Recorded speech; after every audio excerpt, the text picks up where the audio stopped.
everyone. I'm Melissa McAllister. And I'm Dr. Lauren Fitzgerald, and you're listening to The Made Fits Show. So for years, we have dedicated ourselves to giving others the tools to feel their absolute best through the power of health, fitness, and nutrition coaching, as well as both Western and functional medicine. Each week on The Made Fits Show, we're going to talk about everything from health trends, nutrition, topics like HRT and medical weight loss, self-care, wellness hacks, different workouts, fasting, our favorite recipes, and more. We promise that The Made Fit Show will be educational, entertaining, but most importantly, worth listening to each week. Now, with small, dedicated changes, you can live a healthier, more heart-filled life. We're excited to show you it's possible with the right strategies that are simple to adopt. We are a certified nutritionist and a board-certified medical doctor who have a combination of over 50 years in the health and fitness world and are passionate about empowering others to take the leap and live their healthiest, happiest lives by using the tools we give in this podcast. Hello, everybody, and welcome to the Made Fits Show. And as you can imagine, I would love to have Dr. Lauren here. But I had the joy of scheduling this with our guest today a little while ago. And so Dr. Lauren couldn't be on, but I was just bragging to our guest today about Lauren. And I was also telling her how much Lauren appreciated Miss Lyons' perspective on things as well. So let's give her a proper introduction. And I'm super, super excited to talk to her because not only is she incredibly smart, but you're going to love her perspective on things. And she's a really, really good educator. And one of these people on social media that are going to teach you how to live your best life in a very positive and uplifting way, which is what I think we really need today. So let's give her introduction.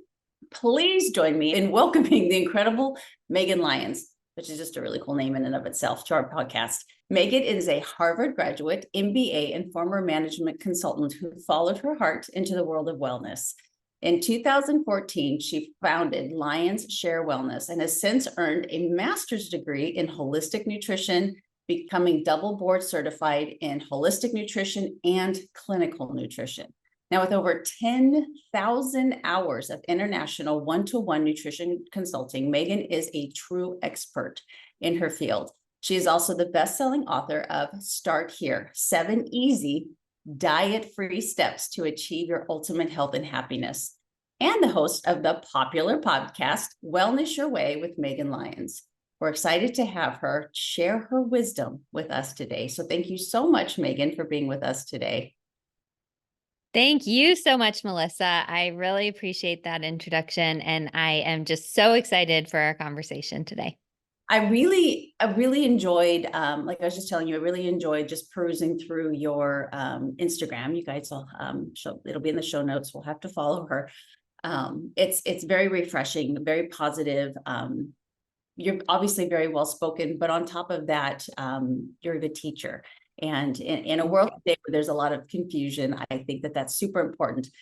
And I would love for you to start kind of, I don't want to just say your story, but you did go from kind of, corporate world to opening up your own business 10 years ago, which is amazing. What made you decide to make that pretty big shift and to do it for yourself instead of for corporations? Yes, well, it was a big shift. And looking back, I feel so grateful to have had the courage back then, because I'm not sure if I knew everything that I knew now, if I might have been a little more scared to make the leap, but I am so grateful for it every day. This is definitely where I'm meant to be. And I just really love my job, which doesn't feel like a job even. But I'll take you back all the way to me growing up as a child. I have always wanted to do the best possible at everything. So whether that's reading more books in the summer or whatever I was into, I would always do the most. Now that's great in many areas of life, but in health, it's not so great. So my health story started when I went to college. I had never really thought of nutrition or health before. Genuinely, I didn't think about the food on my plate any more than if it tastes good or not. I didn't know a thing about nutrition. And my family was just trying to do what they could to get food on the table and doing their best. But then I got to college and I noticed this cute guy Now he's my husband 21 years later, but at the time he was just a guy that was on the track and cross country team. And so I thought, I guess I could start to learn to run and maybe that would get his attention. And that was great. I remember my first quarter mile run. It felt amazing. I felt on top of the world, even though, he probably ran 15 miles that day and I was bragging that I ran a quarter mile, whatever. But just like I said, I like to take everything to the extreme. So I started running too much. And now on the flip side, I know how excessive cardio does not do very well for people's hormones, but I didn't know that at the time. I started running too much and I was reading whatever I could get my hands on with health, which at that time was Fitness Magazine and Shape Magazine and all the magazines. And they were telling me, well, just like eat half a protein bar for lunch and then spend 2 hours on the elliptical after your run. And this is the key to everlasting success and health. And so I did it. I followed all the rules and I did all the things. And I burned myself completely into the ground. Hormonally, just energy wise, I just was not feeling good. So I went to a doctor and I'm grateful actually that she ran hormones because I don't think that was very popular, especially for a 23-year-old person. Like, I don't know, that just wouldn't have been a first line intervention, but she did. And she looked at the paper. I'll never forget. She looked at me and she said, wow, I work with mostly postmenopausal women and your hormones are lower than theirs. And I'm 23 years old. And she said, it must just be like a fluke. You just must have to be on medication for the rest of your life. And I just knew right then at the moment that I could take responsibility for this and that it wasn't my fault. I don't like to blame anyone for their health conditions, myself included, but that if I could own it and recognize what I was doing to cause this, that I could reverse it. And so that finally started me into the journey of really learning about nutrition. And once you kind of know this stuff and feel it for yourself, it's really hard not to share with others, as I know you've experienced too. So that's what led me eventually to this role. I love that. And when I read that on your social media, like your post where you kind of reintroduce yourself, um, my husband and I have been together almost 34 years, but we've been married. Wow. It'll be 30 years and we're high school sweethearts. Congratulations. Oh, thank you. So I applaud a long marriage. I think that's great. And I think it's adorable how you got his attention. Yes. He was kind of chasing me a little bit. So Ah, he knew how to do that with me as well. But when you know, right? yes. So I want to ask you because I would love your perspective because I don't think most people understand, with all of your education, and I counted, you got 17 letters behind your name. Oh boy, I've never counted, so that sounds overwhelming. I'm a little obsessive compulsive. I count everything. I count syllables. I count, Oh, in the road. It's a little OCD of mine. So I counted the letters. interesting. I thought it was interesting. It was beautiful, actually. Just goes to show how decorated you are. But the difference between, with all your schooling, a nutritionist and a dietitian, I don't think most people understand that there is a difference there. There is, and fortunately or unfortunately, I think I'll go with the fortunately side, that there are so many ways to become a health expert these days.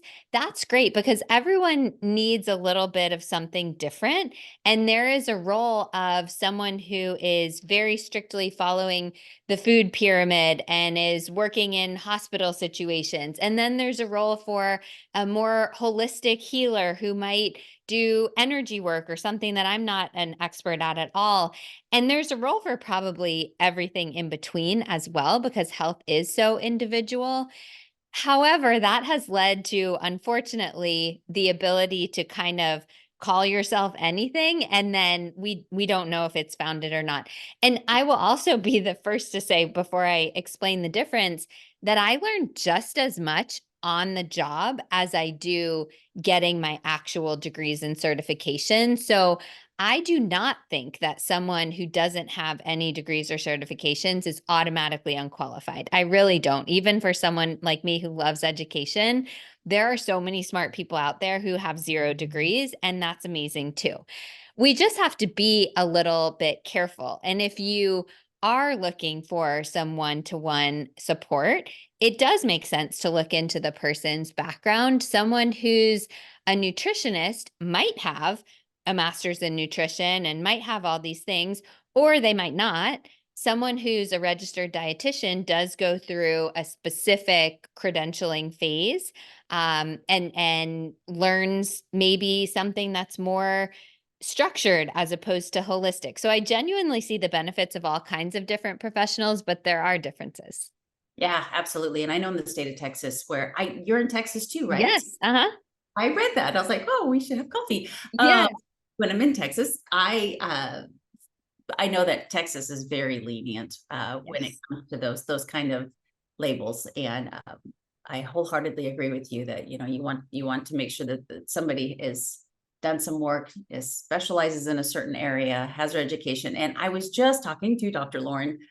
We filmed a podcast yesterday about the importance of clinical work, and here you said how much you learned, actually working with people versus what you learn in school is pretty black and white, but when you get into the field of clinical work, there's become a whole bunch of gray areas, and Yeah. you learn so much from every single client that you work with that will change what you've learned in the school book. It's like, well, that's not true for this person, and you get to apply that to other patients or clients as well. And it's a wonderful thing to be able to work with each individual person, because you learn so much more than I would say you've learned in the textbooks and all that stuff. That's right. I will always say to the people that I'm working with, I've read a lot of nutrition textbooks, but I've never read the textbook in you. So Oh. you're more of an expert in you than I am. And now we have to combine my knowledge of like the quote nutrition science Mhm. versus your knowledge of you. Let's combine those and we'll often find the answer that way. I love that. I absolutely love that. And that's so true. So in your book, you talk about, which I have ordered, but I'm not in the United States right now. So I'm gonna have to wait to get home to get it, but I did order it. That's fine. It'll be there. I'm excited. Can you talk a little bit about the 7 steps that in that book? Just kind of give us a synopsis so that people can kind of get an understanding of, your beliefs and how you actually can help people. Yes. So I think of the 7 steps, almost everyone listening to this podcast who's a very educated health consumer already, they will already know the 7 steps. There's nothing surprising in there that's like, oh my gosh, you should actually drink only coffee instead of water. Hey, I wish that were one, but it's not the truth, unfortunately. So these steps are things that people know. But let's take water, for example. Everyone knows to drink more water. We just don't actually know how to do it. So that's what the book is for, is teaching you these things. Okay, macronutrient balance, eat more vegetables, eat less sugar, drink more water, move your body, practice gratitude and find some balance with your stress, all of these kinds of things. How do we actually do it in the context of a real busy human life? That's what the book is designed to do. So it's behavioral strategies, it's some research, because a lot of people like me need the research to believe that the thing is actually worth their effort in order to change. But it's just a kind of like a practical guide to get started on some of these health behaviors. I love that. And I think that I say it all the time. And I think probably we all preach from that pulpit that people genuinely, truly know what to do. They truly Yes. understand what they need. In fact, I had to talk a little quiet because, like, my husband last night when we were getting ready for bed, he's just like, he goes, my joints are really hurting me. And he half listens to me. I don't know if your husband half listens to you, but he half Yes. listens. So, because bless his heart, he says, I think I need joint support. And I was like, good for you. I do believe, because he's an extremist. He's gone through a lot of surgeries. He's been on a lot of antibiotics lately. He's been working hard manually, but not like working out to balance the anyway. Right. uh, a lot of it is inflammation. Yeah. Yes. Okay. Inflammation's the root of so many of all of our aches and pains and issues and gut stuff and everything else. Yeah, and so just the fact of, and it's very, you have to tiptoe with family, because I want to tell, he's not a big drinker, but he does drink, enough that I think that it does contribute to it.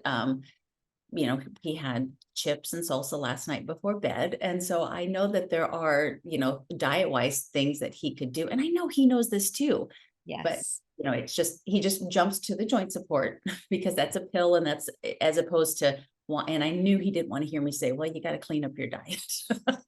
You got to stress a little bit less. You got to, you got to do some restorative exercise, but you don't want to hear that. So I love that in your book.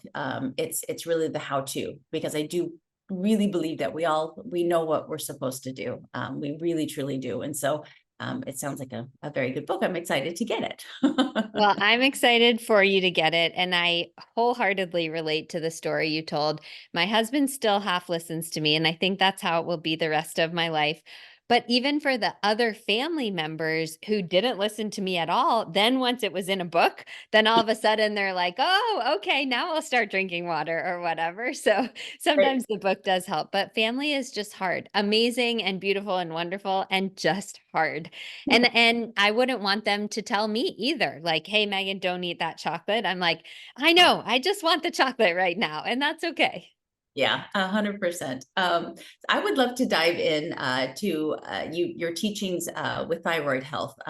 It is on the rise, and I really feel like whether it is the the root cause right now of a lot of issues that women are having or not, it is one of the first things to get blamed. And if you'll share a little bit about kind of what's causing the rise in our thyroid not being as healthy as it is, and maybe signs that it's not working, and things that you could do to support it a little bit better.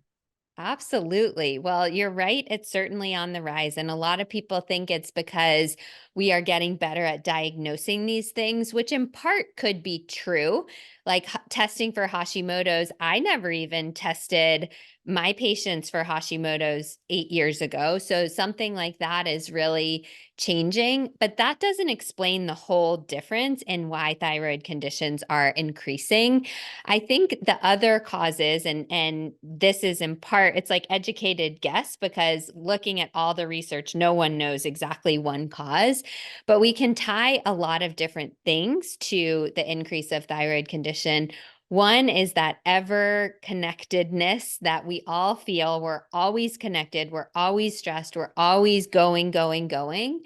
And that impacts a hormone called cortisol, which I'm confident you've talked about, a stress hormone. And cortisol directly impacts our thyroid gland. Those hormones work kind of in concert together. So one is for sure the stress. Two is that our thyroid is one of the biggest consumers of micronutrients, vitamins and minerals, and all these kinds of healthy components in our food. And honestly, our diet is just becoming more and more nutrient deficient these days. So our thyroid is suffering from that.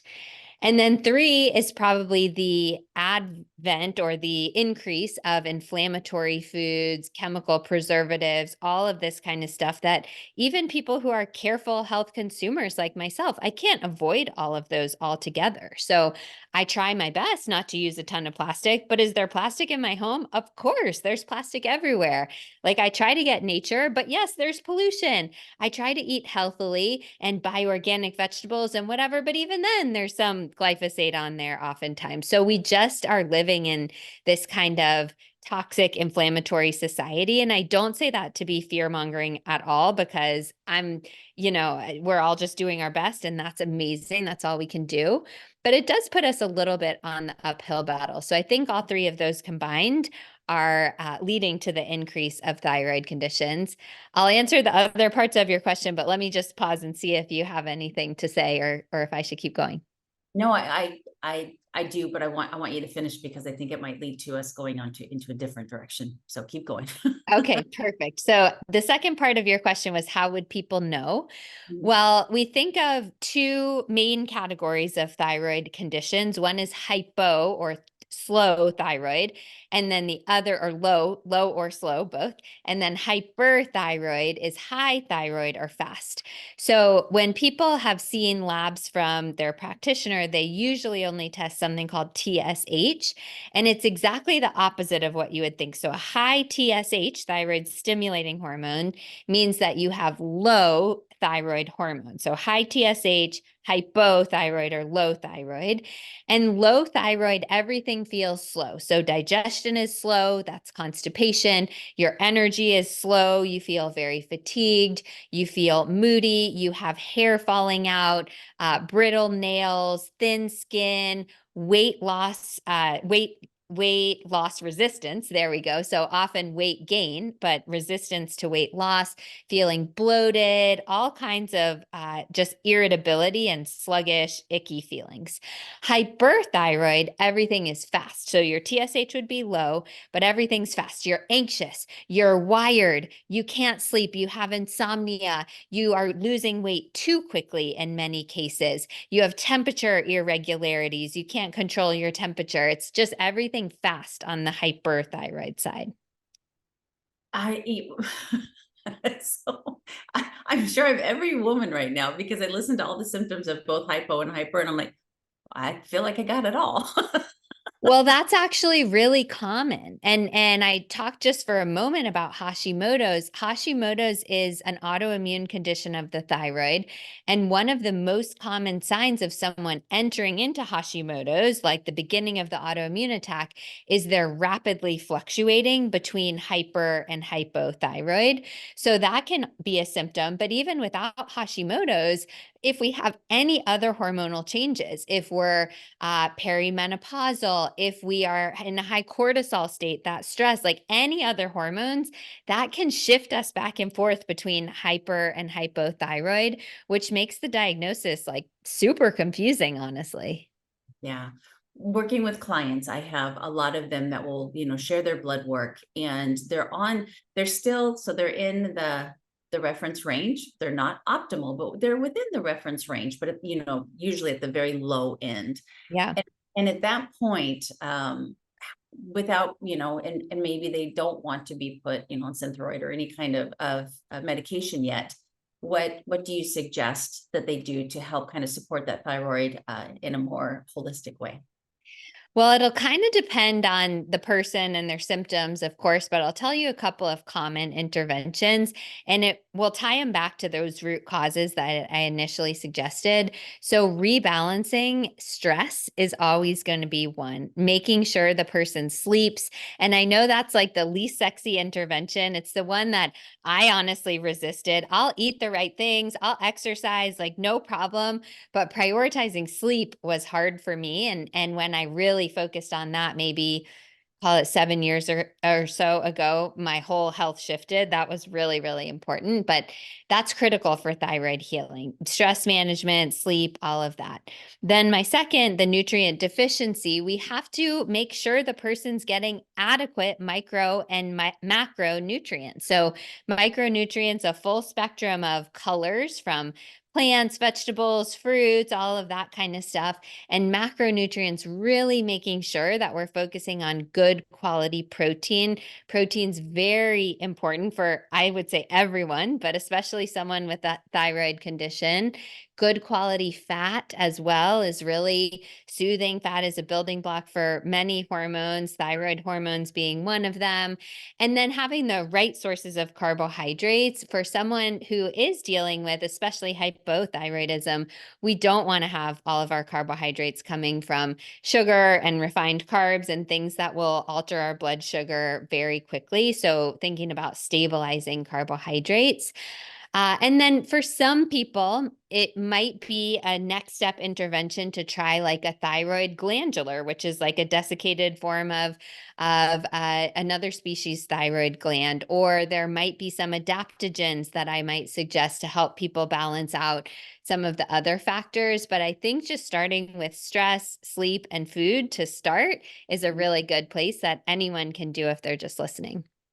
And even if and that's just really sound advice, no matter what, is what I'm trying to say. Yes, If you're not, absolutely. Yeah, okay. there are a few things with thyroid, like, iodine is something hotly debated and whatever. There are a couple little weird ones. I might focus more on selenium or Brazil nuts or something. But in general, healthy food for the thyroid is healthy food for any person overall. It really is amazing as I get deeper into the details of all these different conditions. Like the base of it all is eat more vegetables, balance your macronutrients, get plenty of protein, eat good quality food, sleep more, eat less sugar, drink more water. Like that's it for a lot of these conditions. A lot. And so that was kind of what was going to lead me to my next question is the power of social media. I think it was 2 days ago, I got suckered in, I think it might have been TikTok, suckered in on this beautiful young lady who for 5 years now has been eating a red meat, butter, and eggs and nothing Oh, else. wow. And she's kind of known for taking a big bite of stick of butter. It was fascinating to watch, I have to admit. And she's showing how it's cleared up her skin and all this stuff. And you run to the comments, especially as a nutritionist, because you're just like, what are people saying? And of course, you've got both ends of the spectrum. And I'm not, even going to get you started on these very specific diets that are popular right now. But that being said, with your high level of education and all that clinical work you've done, just generally speaking, which you just said, but maybe a little bit more specific, do you have guidelines for someone to start with eating healthy? And I'm meaning because obviously protein is the hero right now, as it should be, how important it is. But do you have guidelines for helping somebody, maybe somebody that's healthy, pretty healthy, Yeah.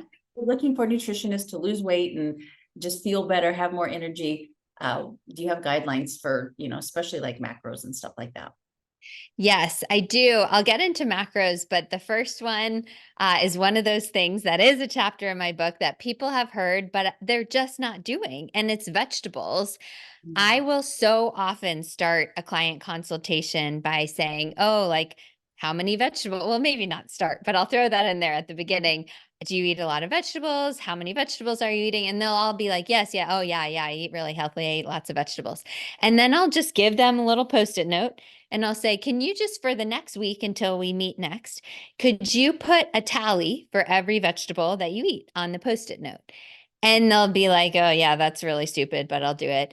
And they'll come back and then it'll be like 2 tallies in the whole week or something. And they'll say, wow, I actually didn't realize, because what they say when they feel they're eating a healthy diet is, oh, I'm not having pizza and beer and wings every single night. And that's amazing. That's a great step.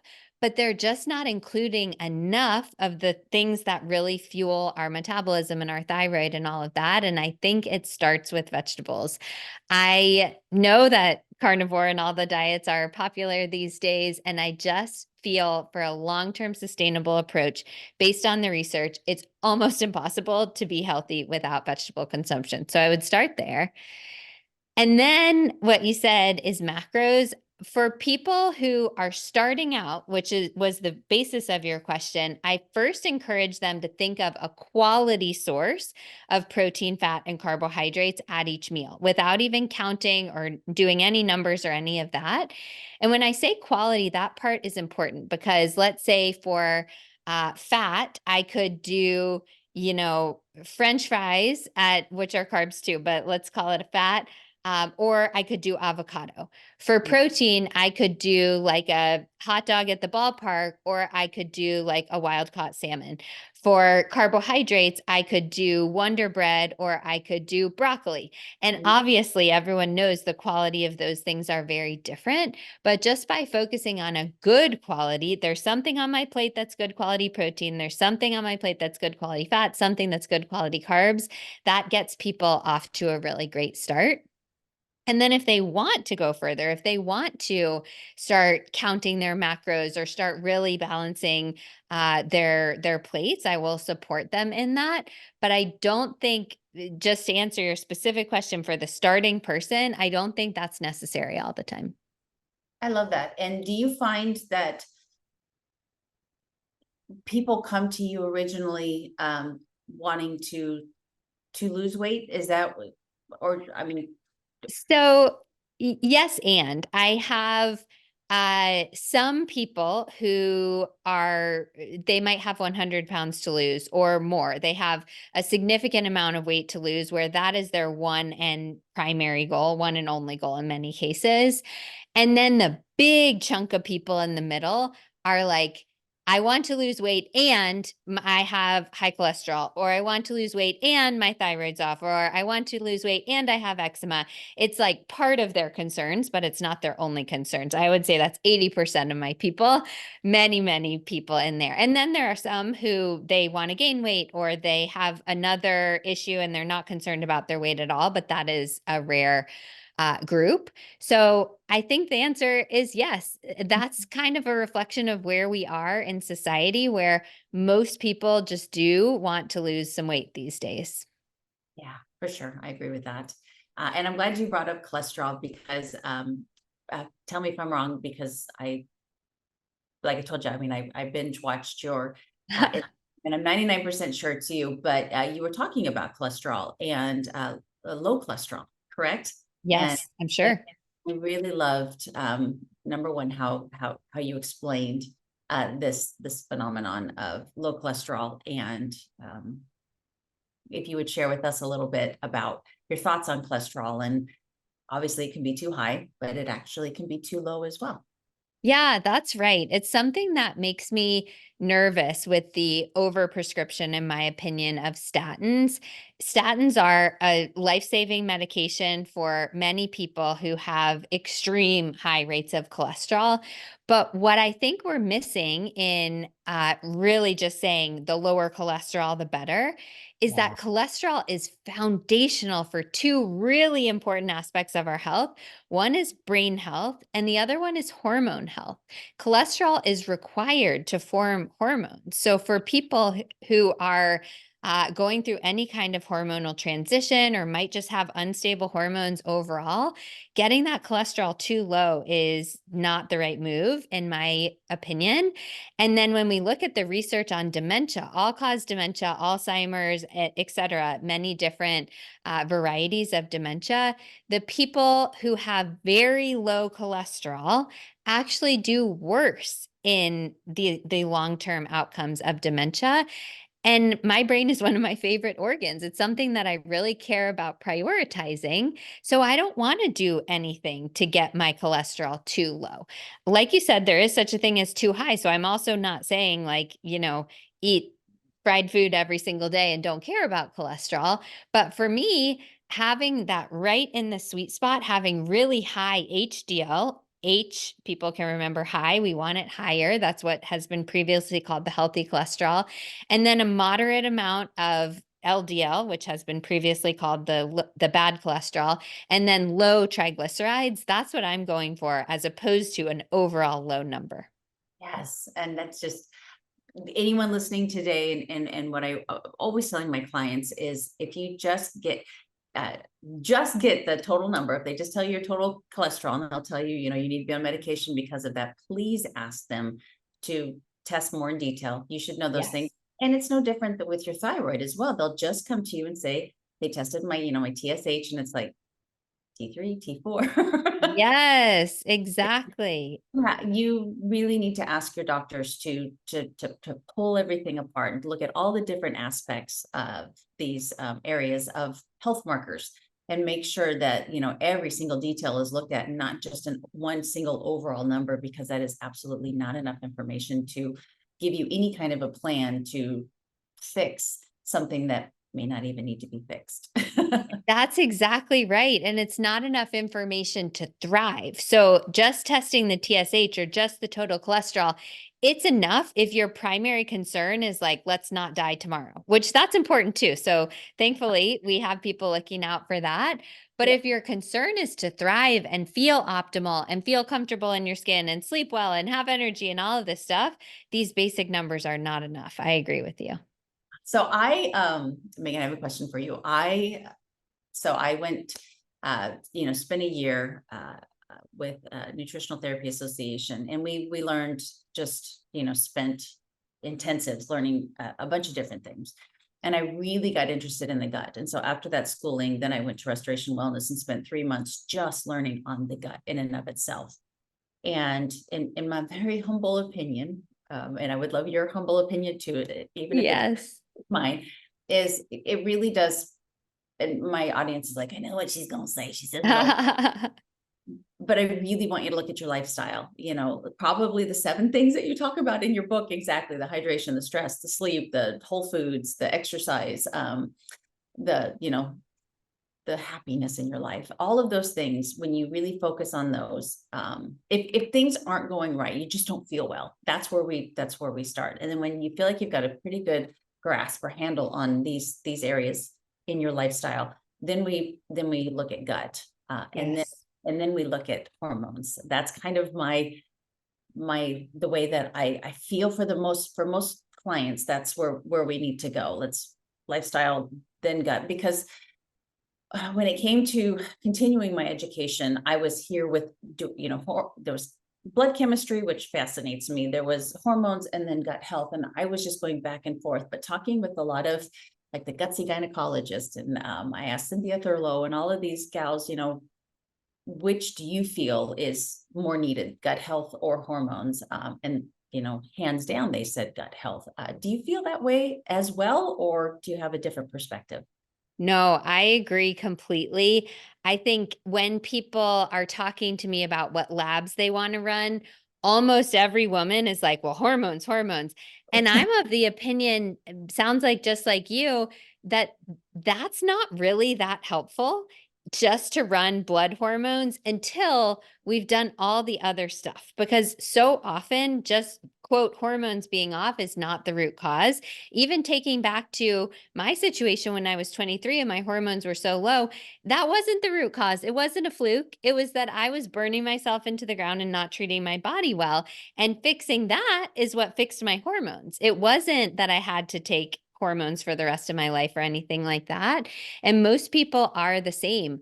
Unfortunately, that's a harder answer, learning how to manage stress and fuel your body well and whatever, as opposed to, oh, you just need to take a pill of estrogen every day. So I understand why that's a bummer to people to hear, but the bummer turns into a blessing or a good fortune when you realize that you're actually healing your body and not just putting a Band-Aid over it, and that the healing is a long-term solution, which is pretty amazing that we can do that for and with ourselves.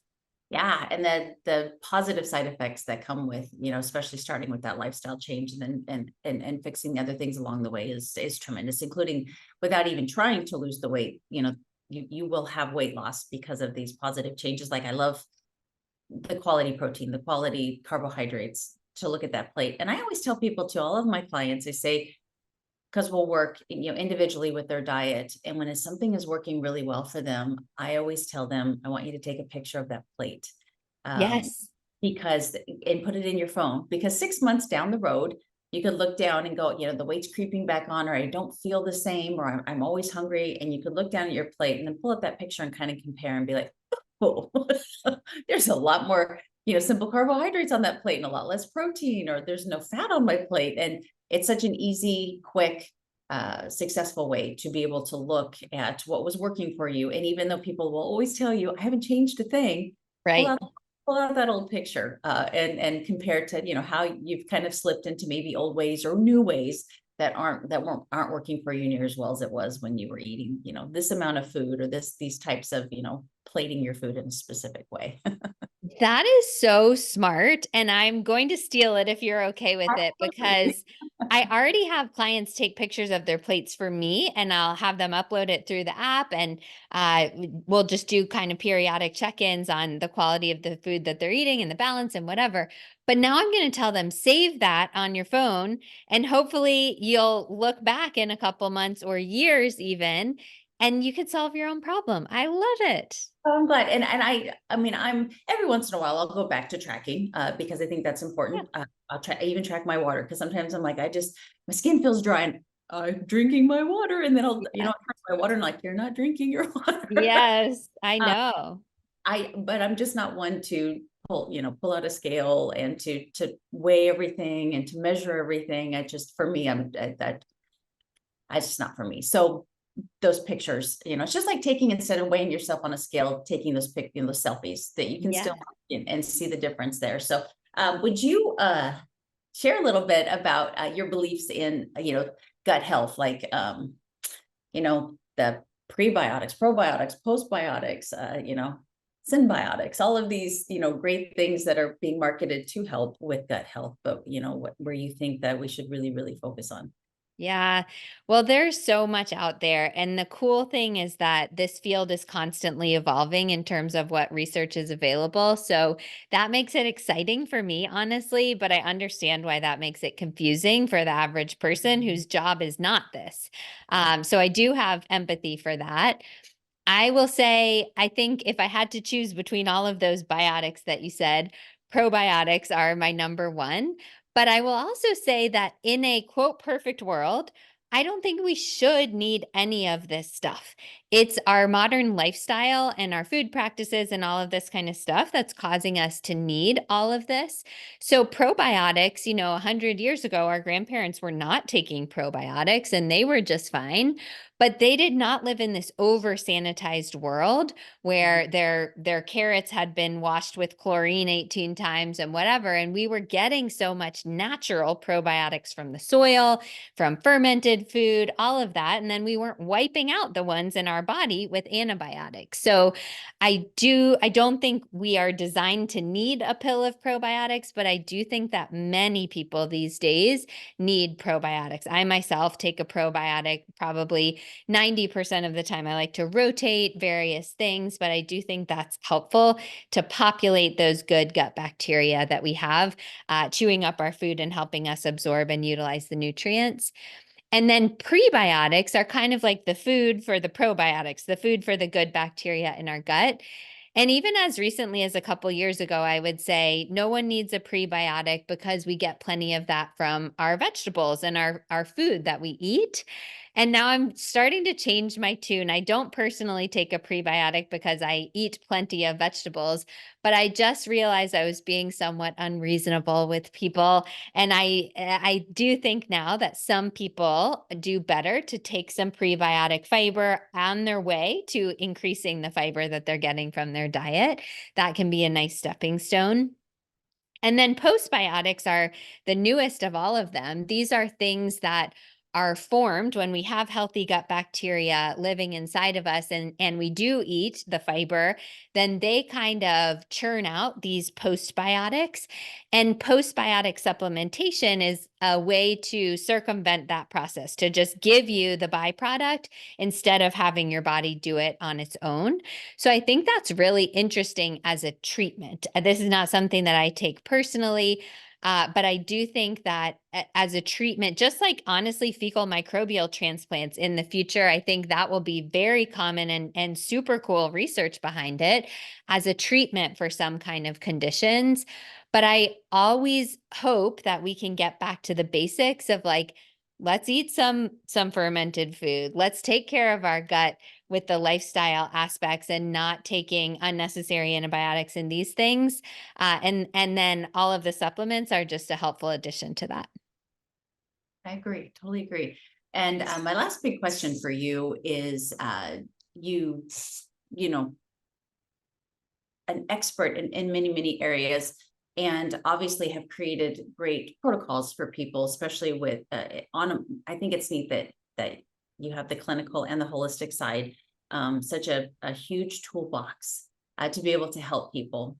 My question for you is there testing that you use with your clients in order to help them, instead of kind of guess, but to learn more black and white, maybe something that's wrong with them? There's just a huge array of testing out there, and some people are all for them. Some people say it's a total waste of money. I'm just curious your thoughts, and if you want me to give you specific testing, but I assume you probably know the ones I'm talking about. Yeah, well, I'm a numbers nerd. I studied economics in college. I love math. I love all the numbers. So if we had perfect tests for everything, I promise you, and if they were affordable and accessible, I would run every test available on every person because I love the idea of learning from the data. But I do think that unfortunately, we're just on our way to getting there, that a lot of these tests, like some of the food sensitivity tests and things like that, they're just not that accurate. There's a lot of false positives, false negatives. There are, first of all, many different mechanisms of food intolerance. There's IgG, IgA, IgM, CD4, all these things. And there's no test that test all of it. So when it comes to things like that, I like to try to solve the issue without testing and then use some of the tests as a backup. And then certainly there are things like we've mentioned cholesterol and very validated like a CBC, your blood counts, and even the thyroid test, things like that. I always think are helpful diagnostic tools. But then there's a whole lot of stuff in the middle. So like a stool test is one of my favorites to use on some people, but it's super expensive. There's no way I would do that on every single client. Hormone testing, like a dried urine hormone test can be fascinating, but again, super expensive and just not necessary for the average person who feels like their hormones are off. So I kind of customize my approach, and I like to be respectful of people's finances as well, of course, and the blood that they're giving out of their body. So I kind of use it as a case by case basis, I would say. But I'd love to hear your thoughts too. I couldn't agree with you more. I have used one of the schoolings was very big into the food testing, and their the thought process on that is that if you are trying to heal the gut, and right now you do have foods that are highly inflammatory, let's find out what those foods are and just take a break, because I always tell people it's very, very short term, Yeah. very expensive, and you can just follow an anti-inflammatory diet and probably be okay. But case by case as well. I do love the stool testing as well, and I think the Dutch test is amazing. But we go all the way back to the beginning of this podcast, if you really focus on what your book says and just the lifestyle, because deep down in your heart what it takes to be a healthy person, and maybe what you're doing that's kind of sabotaging that, and you really focus on that first, and you can look at your nutritionist in their eye and say, I'm doing it all, I swear I'm doing it all, and I still just don't feel well. That's when the testing comes in, but it should never be the first thing. I'll give you an example. I had a lady message me, and she says I'm holding water and I'm bloated, can you tell me what to do? And I replied with, I really can't. And her reply was, I thought you were a gut expert. And I said, ma'am, I said, you just can't give somebody a very generic 2-symptom thing and expect them to give you an answer on how to fix it. I said, in fact, if he does that, they're scamming you. I said, somebody really needs to understand you as an individual before they give you any advice whatsoever on how to better that situation. And she's like, okay. But I'm sure that happens a lot. So it happens a lot. Yes. And I'm so glad that you answered that way, because people need to hear it. Yes, it would be so much easier if I knew the answer to every single person who ever has water retention and it was just a pill and I could just say it and not charge anyone for it. Great. But it's just not that way. It's really not. Someone really needs to understand you, which you said earlier, on an individual basis. Yes. And you want to find that person that has the education, the clinical work, and cares enough to, get you on a Zoom or to get you on a phone or to have you, fill out this, hard questionnaire, but for them to get to know you on a one-to-one basis is when you really know you've got a hold of somebody that's going to help you as the person that you are. Yes, I agree. Great. Well, can you, Ms. Megan, tell us about your podcast and where we can find you on social media, and if you have a website, and a little bit more about your book and where to find that. Absolutely. So everything is available on my website, which is thelyonsshare.org, Lyons share.org.